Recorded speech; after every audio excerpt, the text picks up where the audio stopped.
Good morning, friends. Welcome to OBE Journal 2019, number 17. That's WordofGord. And enjoy the little sparkly guys going back and forth. I think it's just dust, actually, but anyway, they make a nice accompaniment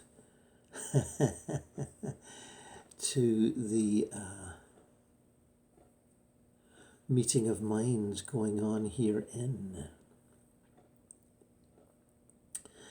When I awakened some time ago, it's now about 5:30, I had the distinct impression that I was going to be talking to someone, and not just you. And it seems to have been, or is a being, interdimensional being, that is currently, I wouldn't say residing, but hanging out in what the people from the Monroe Institute call Focus 35, which I first discovered many years ago through the work of Bruce Moen, I think. And that is a vibrational area beyond the heaven worlds, beyond the formless energy planes, as far as I can tell, that is a comfort zone for beings from about the universe or the multiverse that have come to observe and to some degree participate in what was then called the Earth Changes, as we move and evolve. The Earth Changes, what are they exactly? Well, different incarnate human souls that speak of these things and write of these things feel that it is moving from the third to the fifth dimension. And I think we're just whipping through the fourth to get to the fifth. And some say that the fourth dimension is time, the fifth dimension is eternity. There are many ways of defining this, and I don't care to get caught up in that. Maybe because I'm confused, or maybe because I know too much, maybe because I'd rather not know much of anything. I'd rather just be. But we are changing dimensions, and we are becoming multidimensional beings. We are remembering that we always were multidimensional beings, and have allowed ourselves to get trapped not only in form, but in a sort of three-dimensional cage.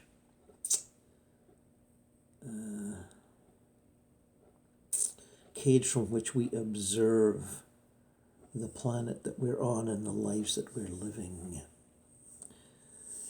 So this being I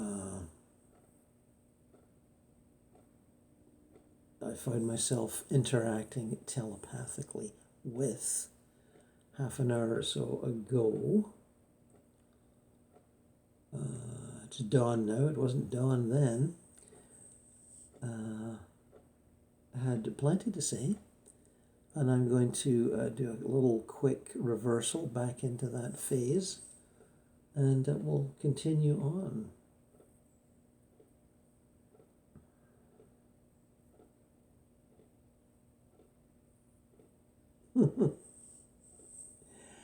He's making a little joke. Well, it's a being, he, she, doesn't really matter.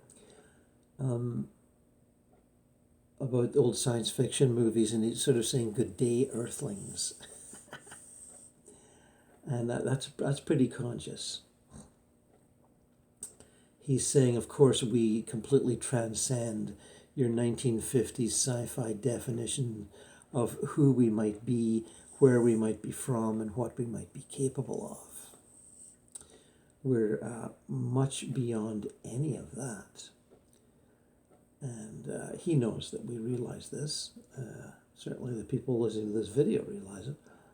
And a good part of the New Age UFO community that consciously participates in these explorations also knows that.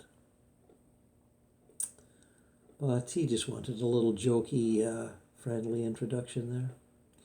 And I thank him for that. Woe betide that we take all this too seriously.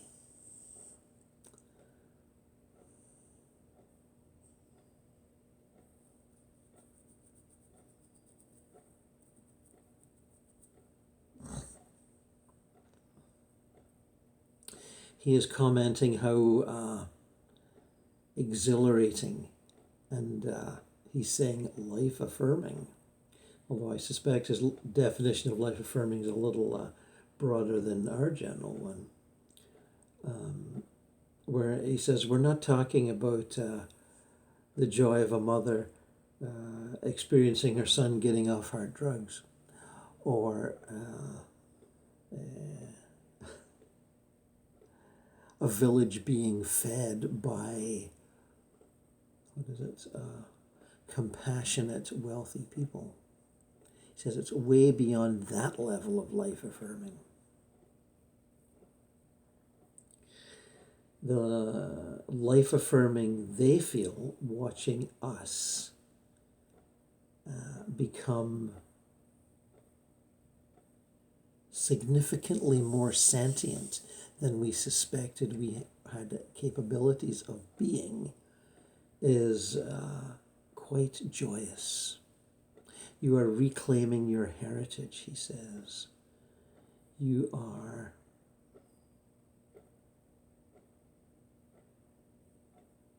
placing the crown of multidimensionality on your own heads. And we're basically standing by watching and applauding.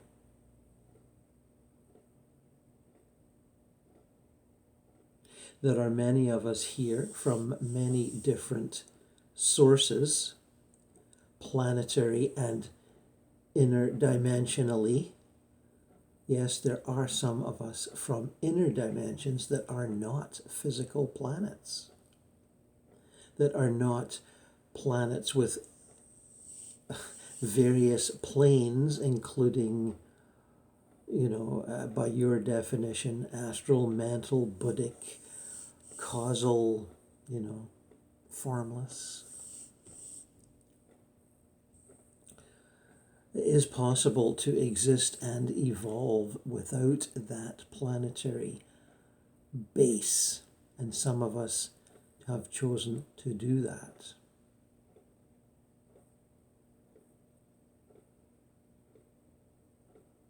It is a challenge not having a home in which one can plant a flag or a philosophy or a family. It takes some getting used to.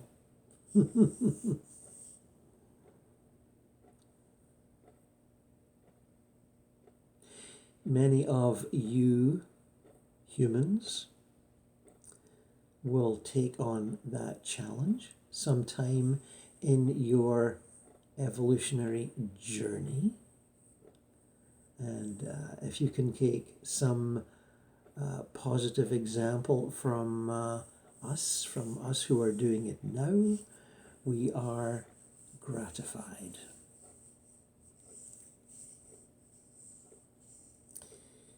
You are children playing games, and we are other children playing other games. We are all brothers on the same journey of discovery and rediscovery and greater discovery, expanding beyond whatever limitations you become accustomed to.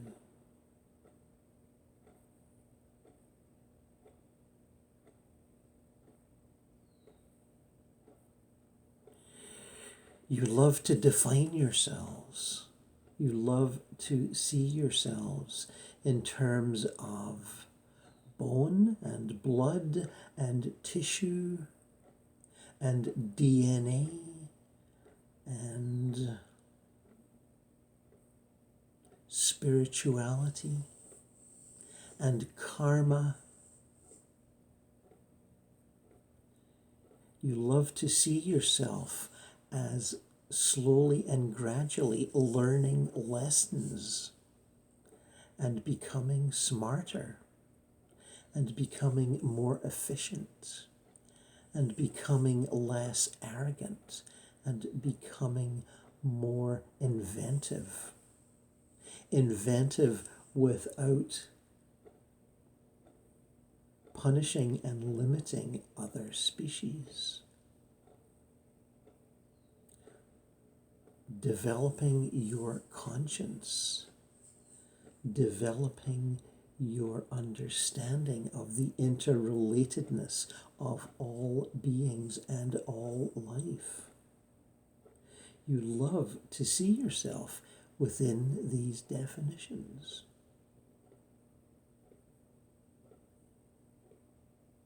And we are not opposed to those definitions. We see them as useful, as steps, as stages, as part of the lesson plan. Although we speak confidently of such things, but we have not yet discovered who devised the lesson plan.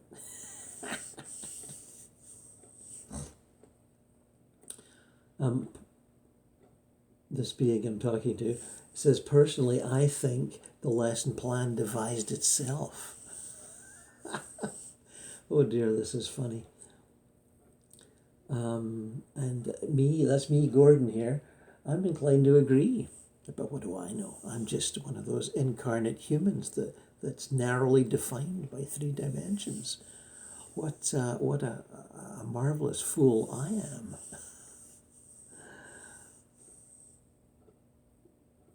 There are more things in heaven on earth than are dreamt of in your plans, Horatio. Indeed there are. I was looking at some lovely crop circles on the internet yesterday. In France, of all places. And having those usual thoughts about how they were planned and how they were implemented, and by whom. And politely refusing to answer that question and enjoying them for what they were. Which is an attitude one can adopt to many aspects of life, including the great mystery of how the planet was formed in the first place. And that is definitely something my communicator here, the interdimensional being that has abandoned all notions of source, as far as I can tell, and has certainly reminded me of planets coming into existence by the activities of what we have been terming devic or angelic beings, conceiving of substance and building it up from the subatomic and submolecular levels by using their creative, how shall we say, mental abilities and acting in concert with each other in a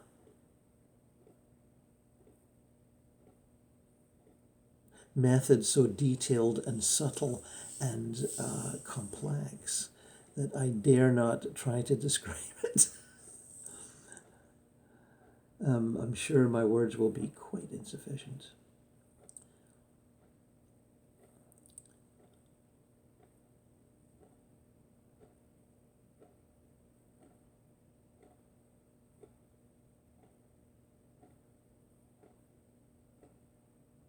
Planets were created, he says, as galaxies were created, for life streams to have an evolutionary path on, a place to be and a place to grow and a place to fight and a place to double the illusions, triple the illusions, and go on and on.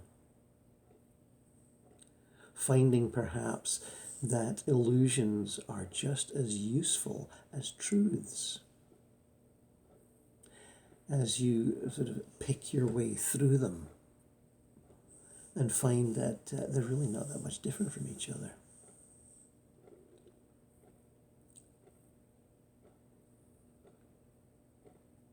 I'm hearing the phrase, the temporary illusion of truth.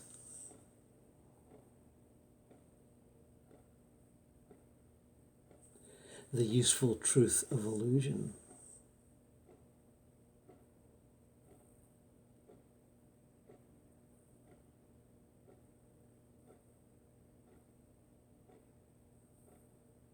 It's wonderful, he is saying again, to see you transcend your boundaries of nationalism, your boundaries of status and wealth, and reach out to your brothers who are less fortunate than yourselves and help them with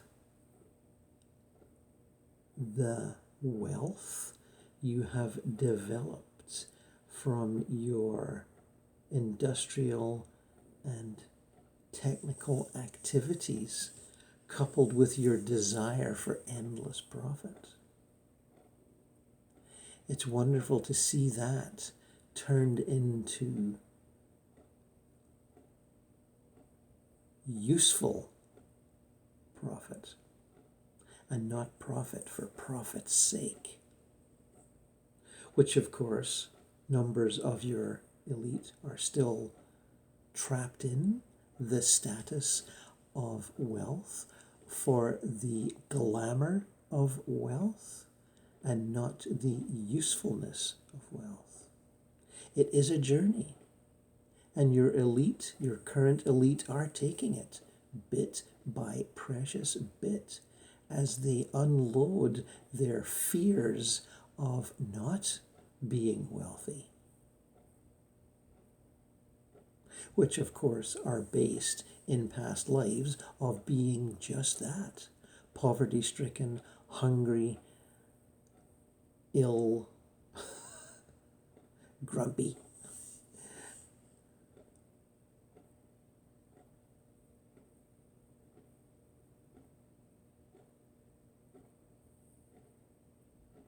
All your present feelings and definitions of yourselves, whether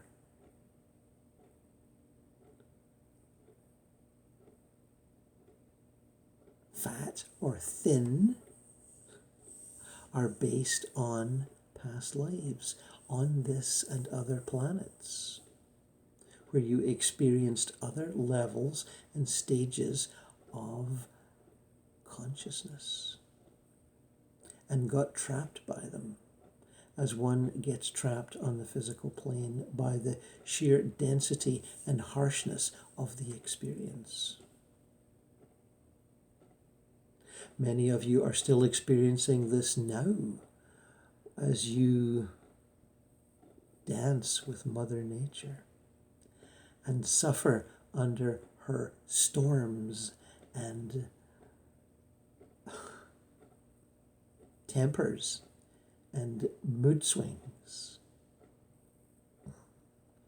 Nature's mood swings are no different from the individual's mood swings. She can be serene, she can be happy, she can be pleasing, she can be tempestuous, she can be angry, she can be so energetic, all is destroyed in her path. Just as man can do the same thing. Nature, as you so term her, and man are one and the same.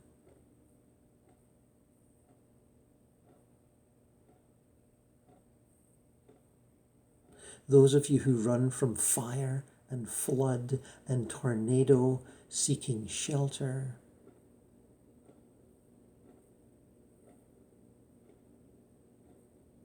are to be pitied indeed.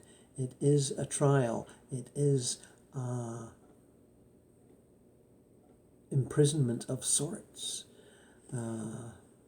It is a definition that hounds you with its intensity and its determination to keep you boxed in,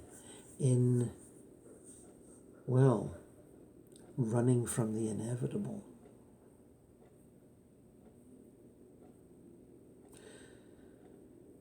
Many of you choose such an existence, as many others of you choose a peaceful, quiet, untroubled existence.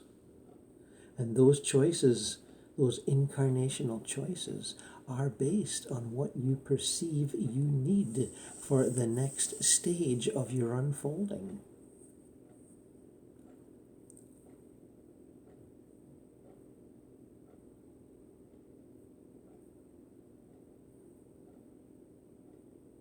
We watch as you make your choices, those basic choices that you've been making for thousands of years. And now these more advanced choices, as you ditch your religions and political systems and definitions of individual life and family life.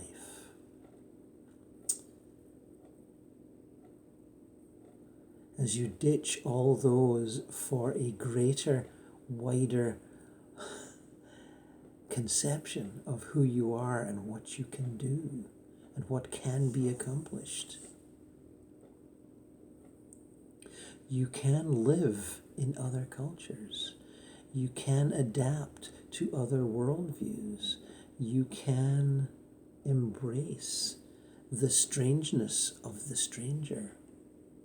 You can see your common humanity, and not only your common humanity, but your common shared consciousness, which transcends the limits of quote-unquote humanity and quote-unquote flesh and quote-unquote emotions and quote-unquote thought. Transcending all of those useful definitions, those ways of exploring the various aspects of your being. There is much beyond emotion. There is much beyond thinking. There is much beyond energy.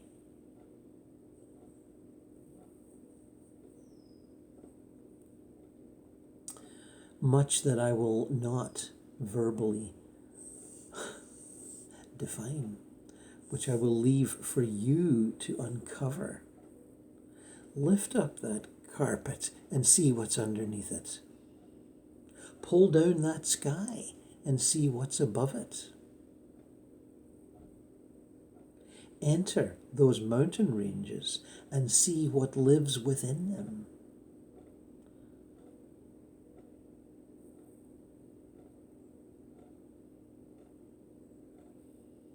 Fly to those craft that are orbiting your planets, those constructed vehicles on which life is teeming with those that you might think of as strangers visiting, but who are in fact mere focuses of consciousness in other forms.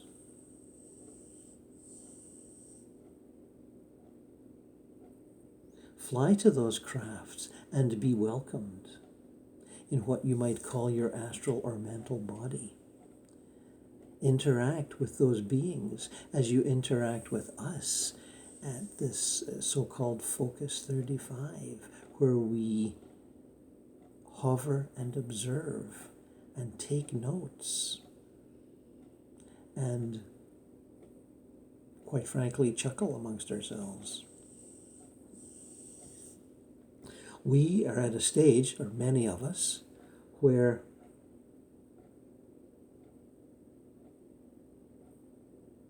the many evolutionary paths are seen as games to be played well, to be played to win if you so wish, or to be played to lose, but to be played.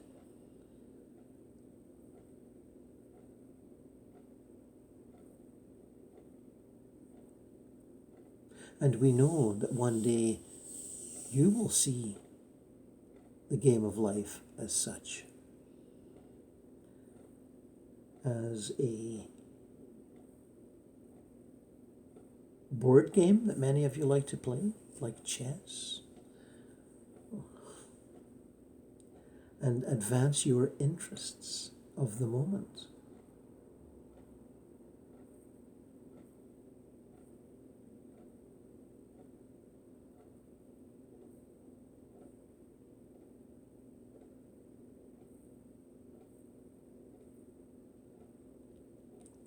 There are many focuses of consciousness sharing your journey, as your speaker here, not me, but him, has pointed out. There are nature spirits, there are devas, there are elementals, there are trees and rivers and animals and fish and birds. There are landscapes that will come alive if you so let them.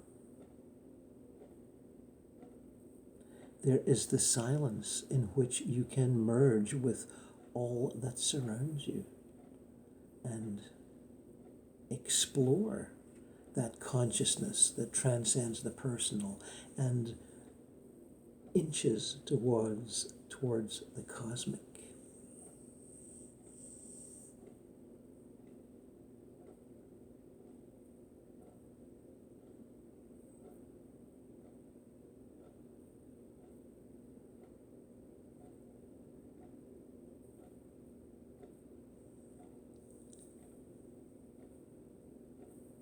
We want to help you to see that those human systems of control and manipulation that keep you tied to the deceits and, well, we used the word manipulation already, deceits and conspiracies and cover-ups of the power groups around the planet.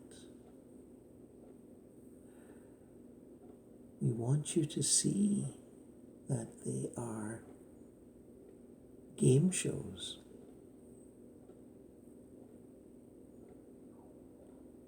theater, amateur theater, professional theater, magic shows,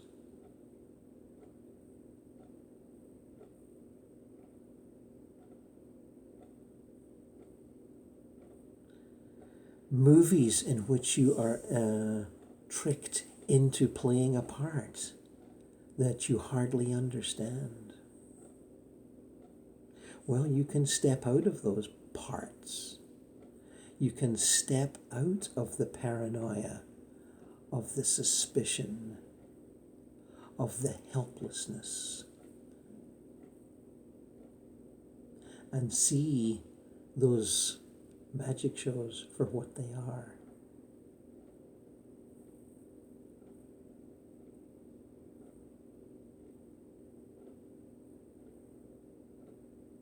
The claptrap of clever magicians teasing you with their elementary cleverness.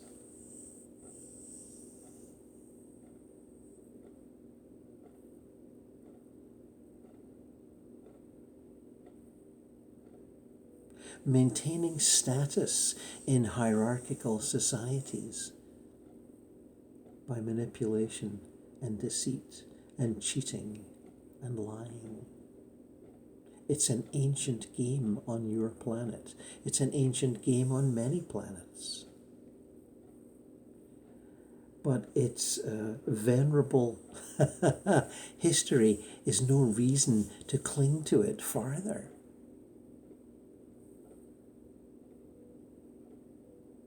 Unload it all. Allow those children their foolishness. Let them busy themselves with the details of their deceits. Let them charge around, fabricating illusions, so that you might spend or vote or do what they would like you to do.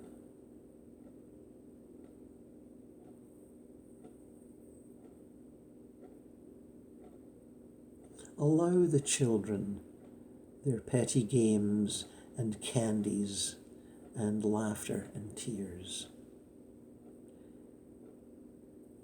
Allow that as you explore your own infinite consciousness, your own endless abilities to create and change your reality, expanding it, beyond all that you thought it could achieve. We are boundless beings. We are not, whether we're extra-dimensional, interdimensional, or from other galaxies. We are not bound by those pasts or those definitions. Or if we are, it's very,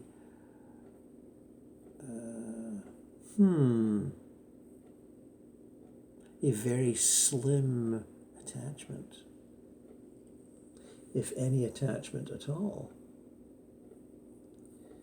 We know we are infinite beings, spanning through time and space and dimension. And some of you are inching toward that understanding. Some of you are there once in a while as you leave your bodies and lives and incarnations and experience freedom for a few moments.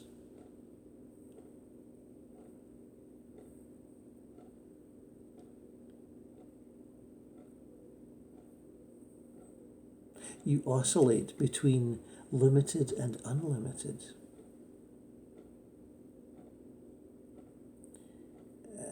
Want percentages? Oh, we'd say 95% limited and 5% unlimited. But that's just that's just a little thumbprint. But I think it gives you a general idea. And the more you shuck off the burden of limitedness for the huge responsibility of freedom, the more you will enjoy yourselves, the more you will smile at the silliness of it all.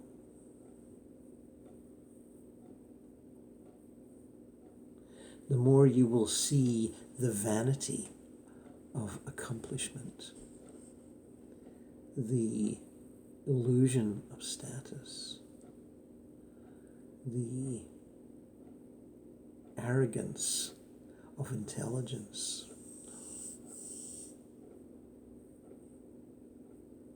Of course, these are all words and definitions that can be blown away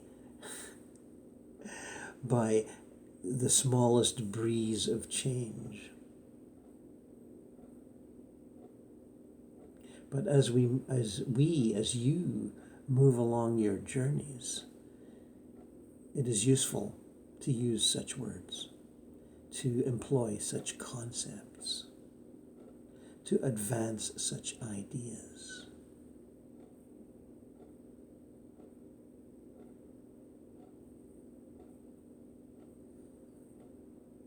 Language that construction of words, is, of course, another game. Another game of sophistication that sentient beings devised for themselves. One's telepathy got a little too much fun. We thought, let's tame it down to something more linear, like language. Yeah, let's do that.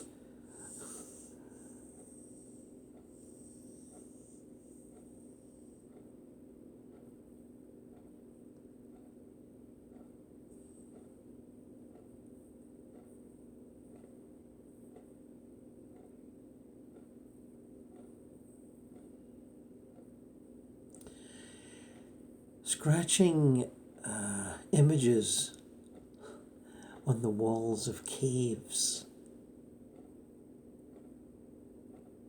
thousands of years ago.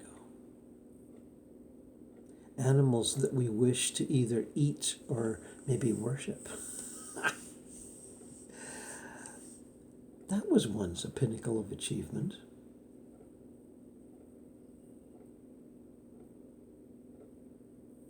Hiding from animals that wanted to eat us for dinner was once a pinnacle of achievement.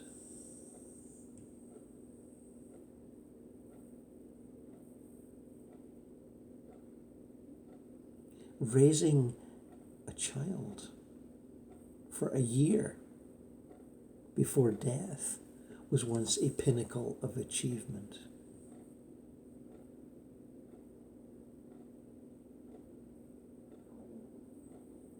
Lashing together a tribe of like-minded souls that would agree on a game plan was once a pinnacle of achievement.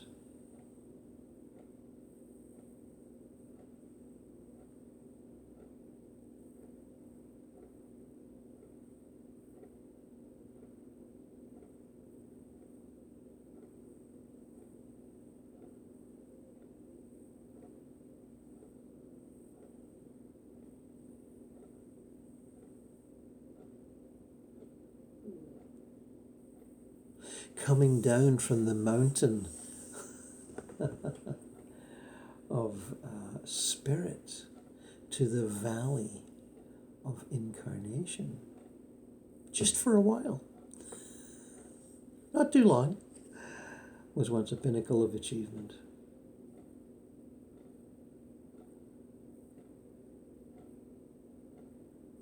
Coming back to the world of the dead and going, whew, man, that was rough. That was once a pinnacle of achievement.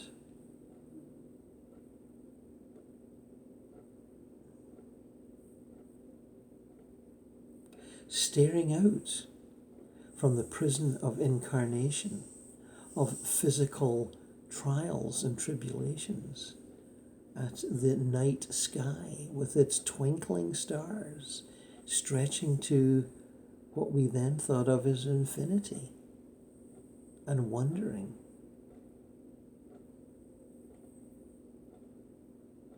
And trying to remember what we thought when we projected while asleep into those stars. That was once a pinnacle of achievement.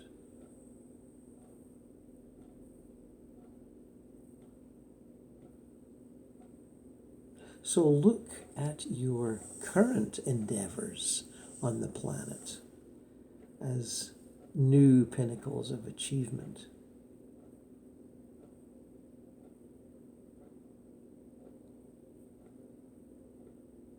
Helping the helpless through another troubled day or week is a pinnacle of achievement these days.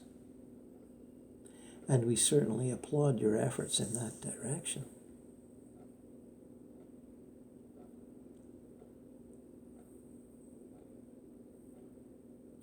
By bending down to the weak and the troubled and the hungry and the ill, and raising them to health and happiness and productivity.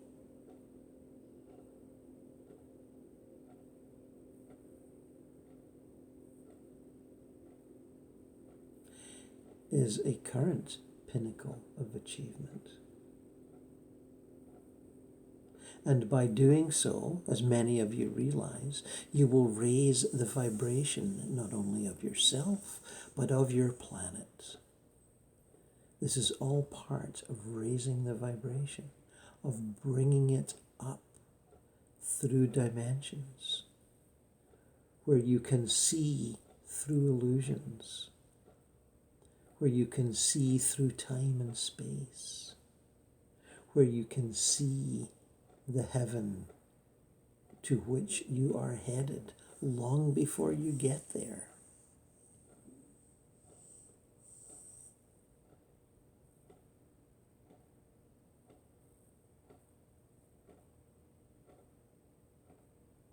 By loving others, you love yourself.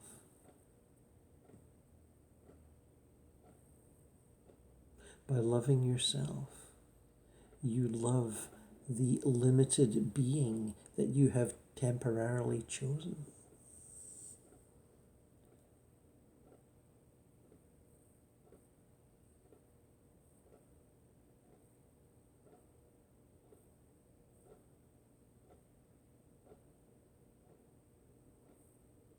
Love is the label that you and we have given the energy of unfolding interdependence.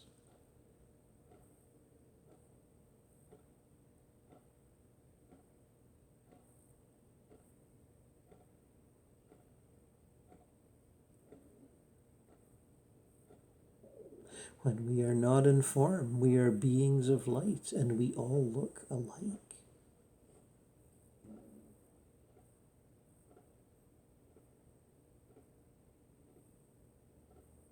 And that includes you, humans.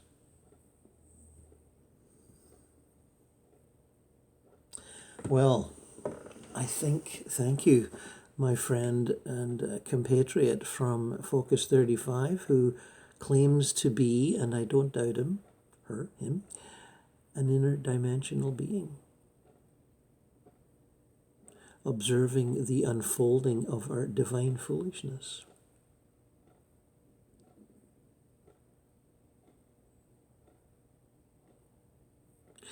And that is today's, no, not lesson. That is today's communication. And until next time, friends, I wish you all well.